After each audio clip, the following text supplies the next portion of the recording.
کیا امیر معاویہ رضی اللہ عنہ ملوکیت کے نمائندہ ہیں؟ ڈاکٹر صاحب یہ اصل میں تاثر ہمارے ہاں بہت زیادہ دیا مولانا مودودی علیہ الرحمہ نے اپنی کتاب خلافت و ملوکیت کے ذریعے۔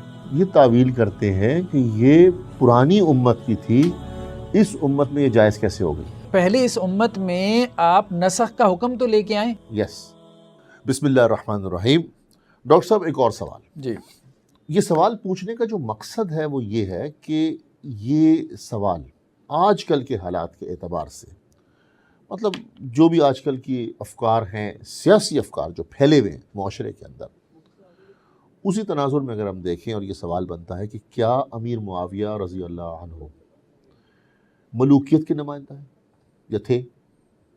کیا بتائیں گے آپ؟ بسم اللہ الرحمن الرحیم۔ دیکھیں ڈاکٹر صاحب یہ اصل میں تاثر ہمارے ہاں بہت زیادہ دیا مولانا مودودی علیہ الرحمہ نے اپنی کتاب خلافت و ملوکیت کے ذریعے، اور اس طرح سے پیش کیا کہ جیسے پہلے چار جو خلفاء تھے وہ تو خلیفہ تھے، وہ تو خلیفہ تھے، اور حضرت امیر معاویہ رضی اللہ عنہ ملوکیت کے نمائندہ تھے۔ لیکن قطع کلامی ڈاکٹر صاحب، لیکن یہ تصور صرف سید ابو علا مودودی نے تو نہیں دیا۔ جی جی، یہ تو مصر کے اندر جو اخوان المسلمین ہیں جی جی، ان کے نہیں پاس اور بھی لوگوں کے ہاں ملتا ہے، پہلے لوگوں میں بھی ملتا ہے، لیکن میں نے آپ کو ایک بات عرض کی ہے نا کہ پہلے لوگوں میں جو تصور ہے نا ان کے ملک ہونے کا، وہ لغوی اعتبار سے ہیں، وہ لغوی اعتبار سے ہے، وہ رحمت والی ملوکیت مراد لے رہے ہوتے ہیں، جو کہ معجم طبرانی کی روایت ہے، اور علامہ البانی نے اس کی سند کو جید کہا ہے۔ یہ شجر ممنوعہ کے طور پہ لے رہے ہوتے ہیں، یہ شجر ممنوعہ کے طور پہ لے رہے ہوتے ہیں۔ اصل میں دیکھیں میرے خیال میں مولانا ڈاکٹر مودودی اسرار کی، صاحب بھی تو اسی کے قائل ہیں۔ ڈاکٹر اسرار صاحب نے بھی یہی تصور مولانا مودودی سے لیا، اس اسحاق جہلوی صاحب نے بھی وہیں سے لیا، اسحاق جہلوی صاحب سے پھر انجینئر محمد علی مرزا صاحب نے لیا۔ کہنے کا مقصد یہ ہے کہ موجودہ دور میں اس کانسیپٹ کا سورس بنا ہے مولانا مودودی۔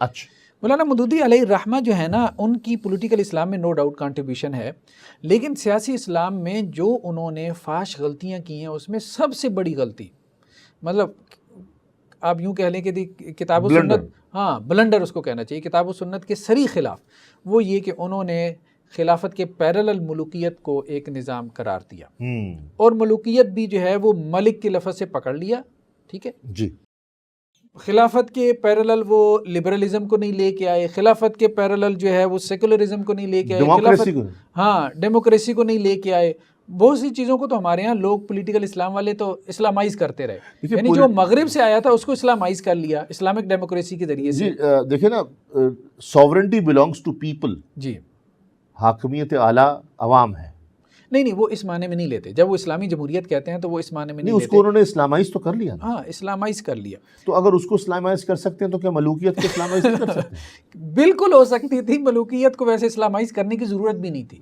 میں جنرل کنورسیشن کر رہا ہوں۔ اصل بات یہ ہے کہ یہ کہنا کہ جی خلافت کوئی اسلامی نظام ہے، ملوکیت جو یہ تو رومنز کا نظام تھا اور پرشیا کا تھا، اور جو مسلمانوں میں آ گیا، یہ بالکل فضول بحث ہے، بالکل فضول بحث ہے۔ اس کی وجہ یہ ہے کہ ہم یہ دیکھتے ہیں کہ بنی اسرائیل، مسلمانوں کی تاریخ تو پیچھے سے چلی آ رہی ہے آدم علیہ السلام سے، لیکن وہ اس کی وہ یہ تعویل کرتے ہیں کہ یہ پرانی امت کی تھی، اس امت میں یہ جائز کیسے ہو گئی؟ بات یہ ہے کہ پہلے اس امت میں آپ نسخ کا حکم تو لے کے آئیں، ہاں یس، تو اس کا مطلب کہ ناسخ و منسوخ تو بنائیں۔ کہ کیا پلیز اس میں فقہ کا ایک موضوع آ جاتا ہے اسی کہ جو تاکہ ناظرین کے لیے، اگر کوئی چیز بنی اسرائیل سے چلی آ رہی ہے، جی جی، ہمارے ہاں وہ چیز جائز ہوگی انلیس اینڈ انٹل ہمیں ناسخ و منسوخ سے وہ بات ثابت ہو جائے۔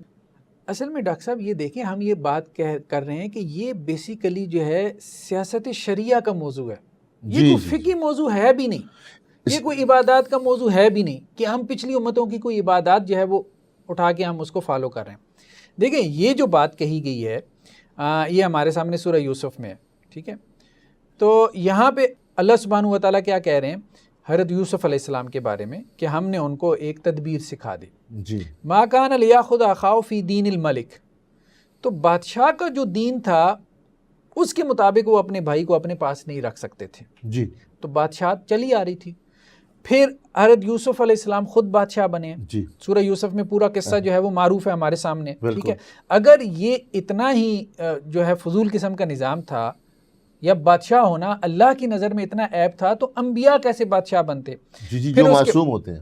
پھر اس کے بعد ہم یہ دیکھتے ہیں وَآتَا اللَّهُ الْمُلْكَ وَالْحِكْمَةَ، یہ اللہ تعالیٰ نے حضرت طالوت علیہ السلام کے بارے میں کہا کہ ہم نے ان کو بادشاہت دی جی، اور ساتھ میں ہم نے ان کو حکمت بھی دی۔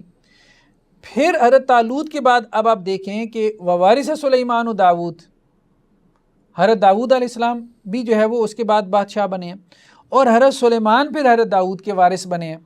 ٹھیک ہے، کس معنی میں وارث بنے ہیں؟ بادشاہت کے معنی میں۔ اور اس میں کیا کہہ رہے ہیں؟ وَأُوتِينَا مِن كُلِّ شَيْءٍ، ہمیں ہر چیز دی گئی ہے۔ اچھا، اسی طرح سے اب آپ دیکھیں حضرت داؤد علیہ السلام کے بارے میں ایک اور جگہ پہ اللہ تعالیٰ نے کہا یا داؤد انا جعلناک خلیفۃ فی الارض، وہ ملک بھی تھے خلیفہ بھی تھے۔ تو یہ دونوں چیزیں کنٹرڈکٹ نہیں کر رہی۔ ایک شخص خلیفہ بھی ہو سکتا ہے، جیسے حضرت داؤد علیہ السلام خلیفہ ہیں، ٹھیک ہے، کس کے؟ حضرت طالوت کے۔ خلیفہ اسی کو کہتے ہیں نا جو کسی کی نیابت کرنے والا ہے، جیسے رسول اللہ صلی اللہ علیہ وسلم نے فرمایا کہ نبی کی نیابت کرتا تھا بعد میں عالم نبی سیاسی امور میں، تو نبی کی جو نیابت چلتی ہے مذہبی امور میں تو وہ بعد میں آ کے نبی کرتا تھا، اور نبی کی جو نیابت آگے چلتی ہے سیاسی امور میں تو وہ اس کو خلیفہ کہہ دیتے تھے۔ تو نبی جو ہے بنی اسرائیل میں وہ ان کے بعد جو آنے والا ہوتا تھا وہ نبی بھی ہوتا تھا، یعنی مذہبی معاملات میں بھی وہ رہنما ہوتا تھا، سیاسی امور میں بھی وہ رہنما ہوتا تھا، تو اس کو خلیفہ بھی کہہ دیتے تھے۔ تو حضرت داؤد خلیفہ بھی تھے اور نبی بھی تھے، ٹھیک ہے، اور ملک بھی تھے، ملک بھی تھے، ٹھیک ہے۔ اب اس کے بعد حضرت سلیمان علیہ السلام کی یہ حیثیت تھی کہ وہ ملک بھی تھے اور نبی بھی تھے اور خلیفہ بھی تھے۔ تو نبوت جو ہے نا وہ خلافت کے ساتھ جمع ہو سکتی ہے، اسی طرح خلافت ملوکیت کے ساتھ جمع ہو سکتی ہے۔ قرآن نے ایک جگہ پہ اشارہ کیا ہے کہ دیکھو یہ نہیں ہے کہ خلافت اچھا نظام ہے اور ملوکیت کوئی برا نظام ہے، یہ نقطہ نظر بالکل غلط ہے، جسے کہتے ہیں نا بالکل سطحی قسم کا۔ جو لوگ یہ کہتے ہیں کہ خلافت تو بہت اچھی چیز ہے اور خلافت قائم کرنے کی باتیں بھی کرتے ہیں اور ملوکیت کو گالی بنا کے پیش کرتے ہیں، نہیں ان کے پاس کوئی شرعی دلیل ہے؟ کوئی شرعی دلیل نہیں ہے۔ دیکھیں بات یہ تو سارا مغرب سے لیا ہوا کانسیپٹ ہے نا، وہاں سے جمہوریت کو اسلامائز کر لیا، انہوں نے ملوکیت کو برا کہا تو اس کے زیر اثر آپ نے ملوکیت کو برا کہنا شروع کر دیا۔ اصل بات یہ ہے کہ شریعت نے جو ہے وہ خیر اور شر میں تمیز کی ہے۔ یہ بات بتائی ہے قرآن نے کہ خلیفہ اچھا بھی ہو سکتا ہے برا بھی ہو سکتا ہے، ایسا ہی ہے۔ فخلف من بعدہم خلف اضاعوا الصلاۃ، کہا کہ نبیوں کے بعد ان کے جانشین ان کے خلیفہ کون تھے کہ جنہوں نے نماز کو ضائع کر دیا، بالکل، واتبعوا الشہوات، اور شہوات کے پیچھے پڑ گئے، خواہش نفس کے پیچھے پڑ گئے، تو ان کے بارے میں کہا یہ جہنم میں داخل ہونے والے ہیں۔ تو خلیفہ بھی جہنم میں جا سکتا ہے، ایسا ہی ہے، جبکہ وہ ہوائے نفس کی خواہشات نفس کی پیروی کرنے والا ہو، نماز کو ضائع کرنے والا ہو، صرف خلافت کے ٹائٹل کو ہم نے کیا کرنا ہے۔ لیکن ڈاکٹر صاحب جو اعتراض کرتے ہیں نا وہ یہ کرتے ہیں کہ خلیفہ ابو بکر صدیق، حضرت عمر، حضرت عثمان، حضرت علی یہ کوئی وراثت کی بنیاد پہ نہیں آئے، جبکہ ملوکیت کے اندر یہ وراثت کی بنیاد پہ آتے ہیں۔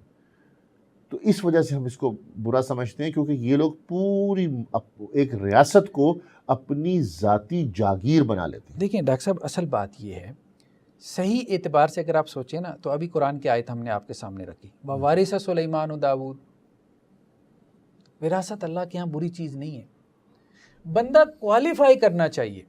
وہ کہتے ہیں اس کے بعد اس کا بیٹا آ جاتا ہے، کیا پوری ریاست میں اس کا صرف بیٹا ہی ہے؟ نہیں ڈاکٹر صاحب وہ ایک علیحدہ مسئلہ ہے، ہم ابھی اس پہ وہ جو اس قسم کے اعتراضات ہیں نا جسے الزامی جواب کہتے ہیں، ہم ابھی اس کی طرف نہیں جا رہے۔ اصولی طور پہ مجھے یہ بتائیں، اصولی طور پہ ہم ایک گفتگو کر رہے ہیں، وہ ایک علیحدہ کویسچن ہے کہ کیا ایک شخص کا بیٹا اگر کوالیفائی کر رہا ہو تو ہمیں اس کو نکال دینا چاہیے، یا اس کو بھی ہمیں اس کے اندر جو آزمائش میں کھڑا کرنا چاہیے، یا اس امتحان میں ہمیں اسے بھی کھڑا کرنا چاہیے کہ اگر یہ آتا ہے میرٹ پہ تو آنے دو، بھلے بیٹا ہی ہے۔ وہ کہتے ہیں حضرت عمر نے نہیں آنے دیا، حضرت عمر نے نہیں آنے دیا نا، تو اللہ تعالیٰ نے کیا کہ وارث سلیمان داؤد، نہیں آنے دیا کا مطلب یہ ہے کہ وہ شریعت نہیں ہے، ایک آپشن ہے، اپنی چوائس، ایک آپشن ہے، آپ نہ آنے دو، ٹھیک ہے۔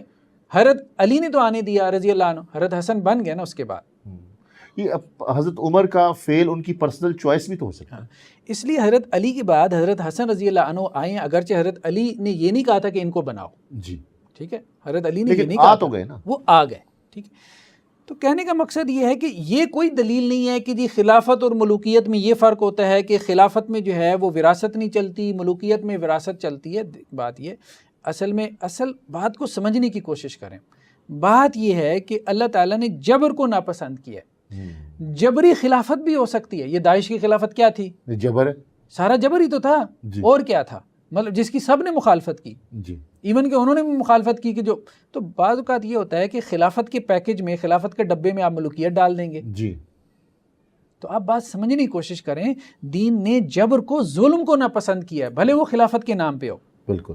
اور دین نے عدل اور انصاف کو پسند کیا، بھلے وہ کوئی ملک عادل آ جائے.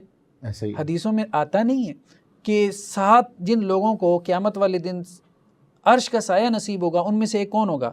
ملک عادل. عادل ملک کی بات ہے، عادل بادشاہ کی بات ہو رہی ہے نا.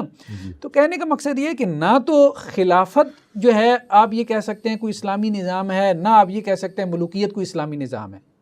آپ یہ کہہ سکتے ہیں خلافت اچھی بری ہوتی ہے. اچھی خلافت ہے تو یہ اسلامی نظام ہے، بری خلافت ہے تو یہ کفار کا نظام ہے. ٹھیک ہے. اسی طرح آپ کہہ سکتے ہیں کہ جی ملوکیت اچھی اور بری ہوتی ہے.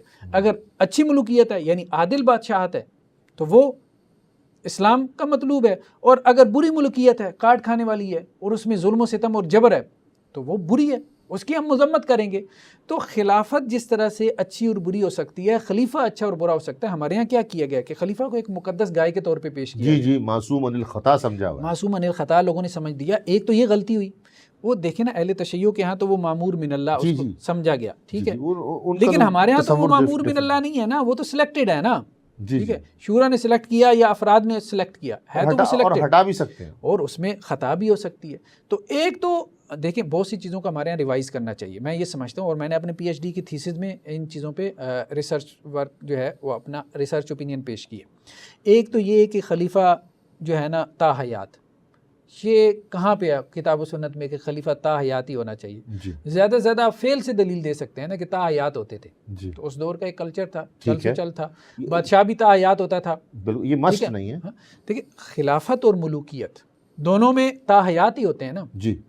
تو آپ اس کو خلافت کو ملوکیت کیوں نہیں کہہ دیتے کہ یہاں سملیرٹی ہو گئی. بادشاہ بھی آتا ہے تو مرنے تک بادشاہ رہتا ہے، خلیفہ بھی آتا ہے تو مرنے تک خلیفہ رہتا ہے. یہ نہیں. اب ہمارے ہاں پولیٹیکل نظام کو ہمیں ریوائز کرنے کی ضرورت ہے. اس کو لیمیٹڈ اس کو رکھ سکتے ہیں، کرنا چاہیے. 5 ایئرز کرنا چاہیے، 10 ایئرز، جتنا بھی مناسب لگے. دوسری بات، ہمارے ہاں خلیفہ کو جو بے تہا اختیارات دے دیے گئے، وہ اس کو جو اتھارٹی دے دی گئی، جہاں اتنی زیادہ اتھارٹی ہوگی وہاں اس کا ابیوز ہوگا، مس یوز ہوگا، مورل کرپشن. یہاں تک کہ ہمارے یہاں یہ ڈیبیٹ پیدا ہوئی کہ اگر شورا میں، شورا عام لوگوں کو سمجھانے کے لیے آپ کہیں پارلیمنٹ، اگرچہ شورا تھوڑا مختلف کانسیپٹ ہے پارلیمنٹ سے، اگر شورا میں، پارلیمنٹ میں اور خلیفہ میں اختلاف ہو جاتا ہے تو کس کی رائے جو ہے وہ اس کو پریفر کیا جائے گا؟ تو ہمارے یہاں لوگ اس طرف گئے ہیں کہ جی خلیفہ کی رائے. اب یہ کیا ہے؟ یہ اصل میں جبر کا نظام ہے. شورا کی رائے کو ترجیح دی جائے گی. اچھا مثالیں جتنی بیان کی جاتی ہیں وہ ساری رسول اللہ علیہ وسلم کے زمانے سے.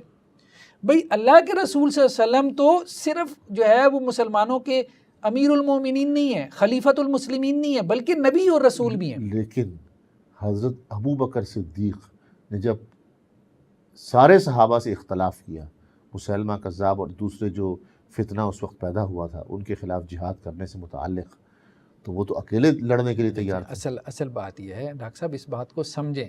آپ حضرت ابو بکر سے نیچے آ کے حضرت عمر کی بھی مثال لے لیں رضی اللہ عنہما. لیکن آج آپ کو عمر جیسا حکمران ملے گا؟ یہ بات بھی ہے. ویسی بصیرت، ویسا ایمان، ویسا تقوی، ویسی فہم و فراست کہ وہ سوچیں تو قرآن نازل ہونا شروع ہو جائے. اور رسول اللہ صلی اللہ علیہ وسلم جن کے بارے میں کہیں میرے بعد نبی ہوتا ہے تو عمر ہوتا.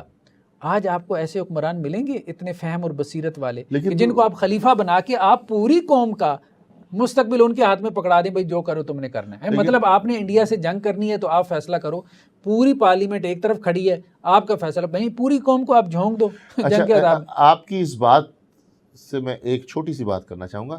مغرب کی جو ڈیموکریسیز ہے نا، اس میں بھی پریزیڈنٹس اور پرائم منسٹر کے پاس پارلیمنٹ سے زیادہ قوت اور طاقت ہے.